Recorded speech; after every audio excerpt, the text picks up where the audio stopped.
ocasión nos encontramos con un distinguido invitado. Por una segunda ocasión, yo diría, ¿José o José Luis? José Luis.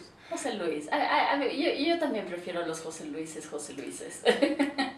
Y José Luis Cordero nos acompaña y, bueno, vamos a contar un poquito. Venezolano que ahora, hoy por hoy, básicamente distribuye su tiempo entre Japón, Rusia, California en los Estados Unidos, Venezuela, España, y me imagino que entre otros lugares. Y ha sido muy, como decimos nosotros, muy chévere, ¿no? Exacto. Muy chévere reencontrarnos.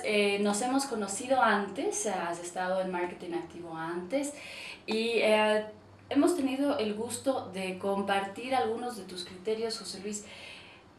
La corbata dolarizada. Sí, claro. Y tal vez algunos de ustedes, si es que no, muchos de ustedes, nuestros amigos, seguidores de Marketing Activo, recordarán el nombre de José Luis Cordero justamente por el tema de dolarización en Ecuador. Dentro de estos temas, pues José Luis ha realizado mucho sobre el tema del futuro, ha realizado mucho sobre el tema de qué va a pasar. Decimos el nombre, con Discovery Channel realizó incluso una serie que se llama Latinoamérica 2111, y de hecho lo hicieron en el 2011, entonces eran 100 años más tarde. Eso es delicioso, ¿no? Y también tienes Millennium Project, y es un tema que a mí me encanta conversarlo, y quiero, pues, por esta ocasión, ir más allá del mundo del marketing con todo lo que se viene, la tecnología que tenemos, la vida misma que como seres humanos podemos llegar a vivir. Tal vez no nosotros, o tal vez ya estamos viviendo un poco de ese futuro nosotros, o los primeros inicios. Claro. Sí, Así que te doy la bienvenida, José Luis, nuevamente a Marketing Activo. Y cuéntame un poquito así para que nuestros amigos conozcan. A ver, si te presenté primero por la dolarización, vamos a entrar por ahí. Claro, perfecto. Y de hecho yo estuve trabajando en Ecuador más de un año, principalmente en el año 1999 y en el año 2000, en el tema de la dolarización. Y incluso me expulsó Yamil Maguad del país porque yo dije en julio del 99 que el sucre estaba tan devaluado, estaba tan aguadito que había que llamarlo el maguadito. Y al día siguiente me ordenó expulsar del país, y para que tú veas la legalidad que existía, que el presidente se ofendió y entonces me expulsan del país. Pero cuando yo estoy saliendo de Ecuador, yo digo, a quien van a votar va a ser a Maguad, e igual va a tener que dolarizar. Y unos meses después efectivamente dolarizó, y al poco tiempo lo sacaron. Entonces fue interesante ese tiempo cuando estuve trabajando aquí en Ecuador. Cuéntame un poco, a ver, y así como hoy, años más tarde, 2014, esto estábamos hablando del año 1999. Hoy, 2014, ¿qué es lo que opinas sobre la dolarización? Pues mira, es lo que le ha dado estabilidad macroeconómica al país.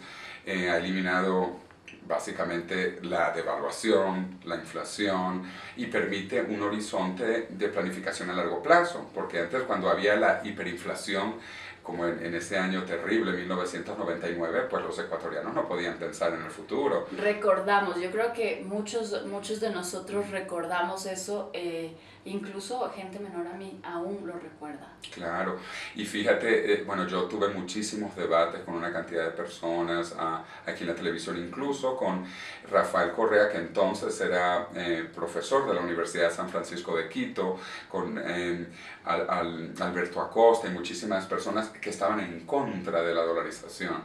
Y hoy en día es interesante ver que, bueno, la dolarización es más popular que Rafael Correa, por ejemplo, para ponerlo como punto en punto candente, en punto de quiebre. Sí, Y por eso yo ando siempre muy orgulloso cuando vengo a Ecuador con mis corbatas de dólares, porque yo trabajé en ese proceso, que de nuevo te repito, no ha eliminado todos los males, porque obviamente la dolarización no es para quitar las enfermedades, ni quitar el SIDA, ni una cantidad de cosas, pero sí es para darle estabilidad macroeconómica a un país, que es lo que ha tenido Ecuador, que ha sido muy importante para que el país crezca y se estabilice.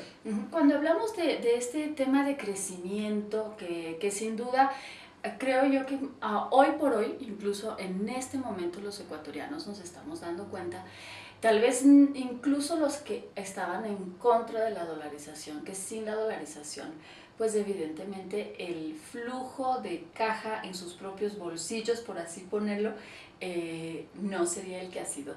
Y que hoy que se ve un poquito ya empezando a tener un poquito de tropiezo ese flujo de caja en sus bolsillos, me refiero ya como consumidor final, ¿no es cierto? Cuando vamos a comprar una televisión nueva, cuando vamos a comprar, no sé, un Blu-ray o algo por el estilo que a la gente le encanta, pues ya se la piensa hoy por hoy ya un poquito más, ¿no?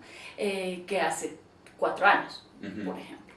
Cuéntame cómo ves tú este sentido de la estabilidad económica con un Ecuador dolarizado, una Colombia con sus propios problemas, una Venezuela, que tú eres venezolano, que mejor que tú que lo conoces, un Perú que sale adelante, un Chile que tiene una estabilidad con los tratados, que vemos un empuje ahí todavía un poquito de la educación en cierto sentido, de algunos detalles, yo no sé si problemas profundos de filosofía, sino de tal vez de asimilación como económica a la par, ¿no?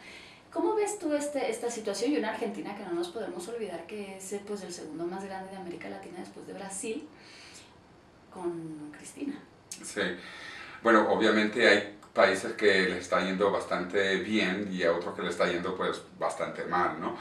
No es una posición única ni en conjunto de América Latina, pero yo sí creo que entre todas esas diferentes posibilidades, Ecuador está en el promedio o el promedio para arribita, ¿no? Y yo sigo siendo muy optimista sobre el futuro de Ecuador. Bueno, cuando yo estaba aquí en el año 99, el objetivo de todos los ecuatorianos era irse de Ecuador, era terrible la situación. El salario mínimo había llegado a 1 millón de sucres al mes, pero cuando lo dividías entre 25.000 sucres por dólar, eran $40. O sea, eso era lo que ganaba un ecuatoriano. $40 al mes el salario mínimo. Hoy el salario mínimo es muchísimas veces superior. Efectivamente, igual no alcanza, uno siempre quiere tener más dinero, y mejor si es en dólares, porque antes los ecuatorianos todos eran millonarios, pero de sucres que no valían nada. Ahora lo ideal sería ser millonarios en dólares, pero bueno, toma un poco más de tiempo. Sin embargo, te repito, cómo ha ido mejorando la situación de un salario en el año 1999 de $40 al mes, mínimo a la situación de hoy, que es muchísimo mejor. Entonces yo creo que Ecuador va a seguir en esa coyuntura. A Perú le está yendo, como mencionaste, relativamente bien, y Colombia pues también, y yo espero que pronto, no se sabe, que haya acuerdos de paz en Colombia. Entonces está bien rodeado en Latinoamérica, por decirlo así, entre Perú y Colombia, que más o menos van a ir para adelante, ¿no? Y también Ecuador está viendo el Pacífico, tiene que darse cuenta que el área de mayor crecimiento del mundo es el este asiático, o sea, China es impresionante. Cuando tienen crisis, crecen al 8%. La economía. Ya les gustaría a Ecuador crecer al 8% en crisis, ¿no? Y cuando les va bien, pues crecen al 12%, al 13% en China. Y bueno, todos los otros países asiáticos que les va relativamente muy bien, Corea, Taiwán, Singapur, etc. Entonces, Ecuador debe ver también un poquito hacia Asia, y por qué en Asia están creciendo tanto. Y eso es un poco lo que también tratamos de hacer con el Millennium Project, ver hacia dónde va la humanidad en los próximos años, cuáles cosas están funcionando, cuáles cosas no están funcionando, aprender siempre de los mejores. y también de los peores, pero para no repetir lo de los peores, ¿no? O sea, yo no le recomiendo a Ecuador... Observar de la experiencia ajena. Claro, yo no le recomiendo a Ecuador que copie la tragedia venezolana, que es absolutamente horrible. Venezuela ahorita está comenzando a importar petróleo para unas refinerías, o sea, algo impensable, como Venezuela supuestamente, con tanto petróleo, ahorita ha comenzado a importar petróleo para mantener una refinería en Venezuela. La producción de petróleo ha caído a la mitad en Venezuela en los últimos 15 años de chavismo, que han sido una tragedia. Mucha gente se ha ido de Venezuela, 1 millón de venezolanos han emigrado, para que tú veas la terrible situación. Como nosotros no estamos dolarizados, pues la situación también monetaria es terrible. Oficialmente el gobierno dice que $1 son 6.30 bolívares, pero en el mercado negro está a 124 bolívares. Tú imagínate, de 6 a 124. No hay pasajes aéreos, no hay papel higiénico, o sea, no hay medicinas. Es realmente patética la situación de Venezuela y yo espero que Ecuador no vaya hacia ese camino tan terrible de Venezuela. Y con esto vamos al tercer país, la Argentina. Que también sufre un tema que hablábamos del cambio monetario que acabas de mencionar, claro. con Venezuela, ¿no? De 6 a 124. En Argentina, pues pasa más o menos lo mismo. No, nada más. Como un mercado negro del dólar también importante ya para la Argentina. Pero le vemos que la Argentina, más o menos por ahí, yo decía, hasta tuvieron miedo de hacer más eventos. Pero se hace. Sí. Bueno, el peso argentino solo está al doble en el mercado negro. En Venezuela no está al doble. No, pues está de 6 a 124. Tú imagínate todo lo que hay, ¿no? Muchísimo más, ¿no? Pero Argentina lo que tiene, bueno, aparte de la situación también terrible, ¿no?, que está sufriendo a nivel económico, es que sigue siendo un país con elecciones democráticas. En Venezuela en realidad es un gobierno militar y tanto Nicolás Maduro, que está ahora, o Chávez, que era militar, han puesto militares en todos los ministerios, en todas las oficinas públicas. Entonces el gobierno de Venezuela es militar, y un gobierno militar que además está manejando ahora todo el narcotráfico de Colombia. Esto es muy serio lo que está ocurriendo. El 80% de la droga colombiana ahorita pasa por Venezuela, pero no pasa clandestinamente por la guerrilla. La maneja el Ministerio de Defensa de Venezuela. Es una situación terrible lo que está ocurriendo. El gobierno de Venezuela se ha convertido en un gobierno narcotraficante. Entonces, no solo se han quedado con el petróleo, que lo han manejado mal, sino que ahorita se han involucrado en el negocio de la droga. Entonces, yo espero que esto no ocurra en Ecuador, que el gobierno no se involucre en la droga y que el gobierno no utilice tan mal el petróleo o que la industria petrolera colapse, como en el caso de Venezuela.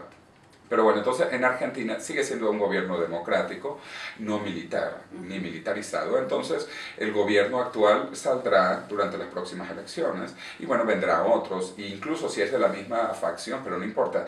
Lo que vale la pena es que no es un gobierno militar. Entonces se podrá salir de esa tragedia. También en Ecuador aquí no es un gobierno militar. Entonces yo creo que aquí la sociedad civil tiene un peso específico muy importante. Importantísimo esto que nos aclaras y que nos comentas. ¿Y cómo ves esto entonces como bloque con América Latina para este futuro? Este futuro que, si bien muchos optimistas le dicen, pues no, vamos a estar súper bien en el futuro, la salud está mejor, la tecnología nos ayuda, etcétera, etcétera, ¿no? Otros pesimistas, pues dicen cosas negativas del futuro, que el clima, que el mal manejo que hemos tenido, y un montón de asuntos que, si bien es cierto, tarde o temprano nos van a golpear. Tal vez no en la medida que los pesimistas lo mencionan, pero que sí hay que considerar. Tanto de donde más se agarran es el tema climático. Pero ¿cómo ves tú América Latina frente a estos futuros que ya pues poco a poco estamos hablando el 2030, el 2050, que ha sido pues un tema de las Naciones Unidas también importante.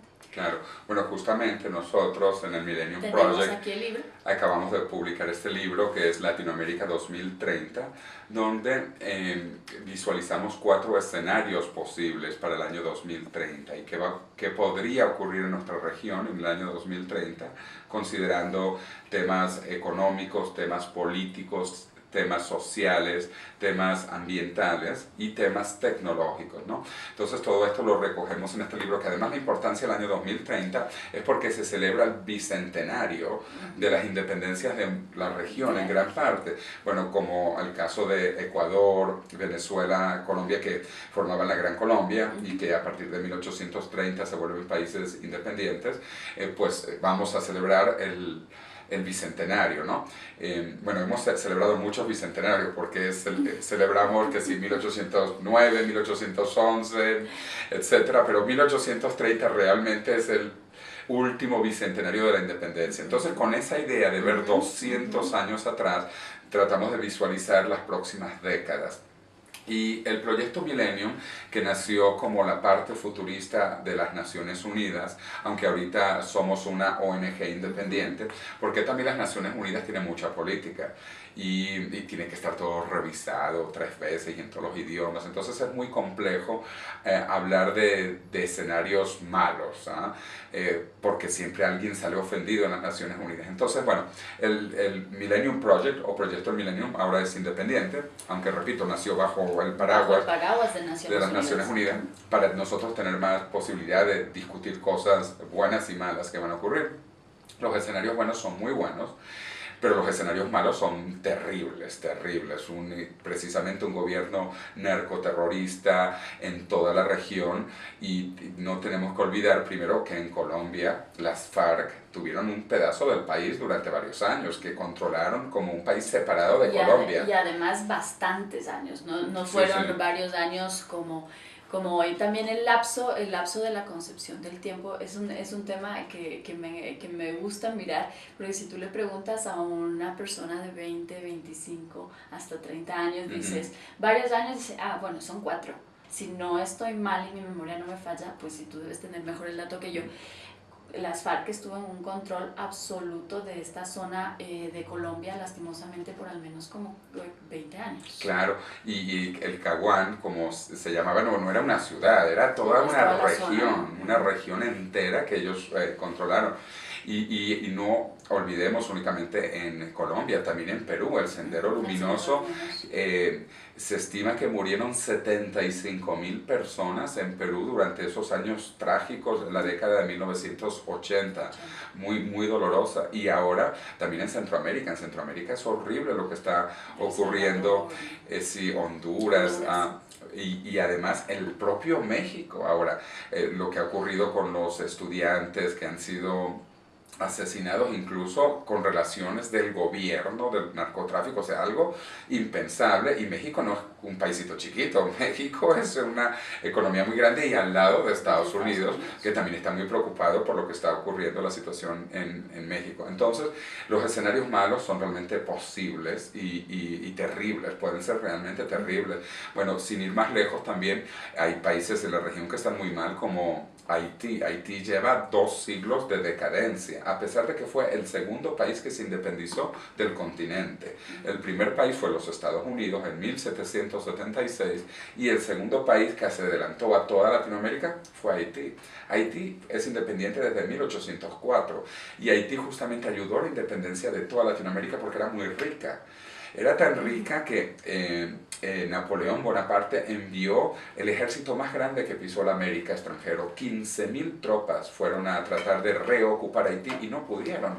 Haití se defendió contra todas las tropas francesas, que luego, repito, ayudaron a Simón Bolívar y a muchísima gente para la independencia de Haití. Y sin embargo, después de ese periodo grande de Haití, pues el país ha estado 2 siglos hablando de largo plazo, Hablando de largo plazo. no ha sido 2 años ni 20 años, 2 siglos de decadencia. Entonces es posible, en los peores escenarios, como nosotros planteamos, el inicio de una decadencia terrible para América Latina. Pero bueno, yo no estoy hablando para los escenarios malos, sino para los escenarios positivos. Además que me encantaría, pero sí, yo creo que en esto yo estuve leyendo varios apuntes sobre esto y me encantaría que sí se mencionen por lo menos el tema de los escenarios negativos. Claro. Hemos empezado un poquito por ahí, lastimosamente, pero porque me encanta también terminar con el tema muy positivo. Uh-huh. Y dentro de esto, bueno, este libro, y antes de seguir con esto, yo quisiera que nos cuentes, este libro, ¿dónde lo van a poder encontrar? Sí, bueno, que lo acabamos de publicar ahora hace poco, lo vamos a presentar en Ecuador en diferentes auditorios, por ejemplo, en el Hotel Sheraton en Quito, en la Universidad de San Francisco de Quito, también en la Universidad Salesiana en Quito, en Guayaquil, una actividad con la Alcaldía de Guayaquil, también en ESPOL, la universidad allá en Guayaquil, en Cuenca, en el Congreso Mundial de Medio Ambiente, que va a ser en Cuenca una semana, también lo vamos a presentar. Como todo hoy en día también se encuentra por internet, ustedes pueden buscarlo en amazon.com, directamente las páginas del Millennium Project, si buscan por Google. Entonces está disponible en varios formatos, en varios idiomas, etcétera, ¿no? Pero la idea es discutir sobre esto también en Ecuador y estar consciente de los escenarios malos para que no lleguemos a ellos. Correcto. Y buscar también cuáles son los mejores escenarios y cómo alcanzar esos escenarios buenos, ¿no? Porque el mundo también está cambiando un paso muy acelerado y hay perspectivas también muy buenas siempre que lo hagamos bien. Con esto nos vamos a despedir esta tarde, pero vamos a volver con estos detalles que vamos a mencionarlos sin duda alguna, los puntos negativos, pero vamos a hablar sobre unos puntos que tanto a ti como a mí nos encanta, el tema de la tecnología, el tema de salud, cómo influye la tecnología en el tema de salud, que me interesa bastante, y en nuestro estilo de vida, porque salud al final se traduce en estilo de vida. ¿Y qué es lo que se viene? Así que en el siguiente episodio de Marketing Activo nos encontramos justamente con José Luis Cordero para hablar de estos temas.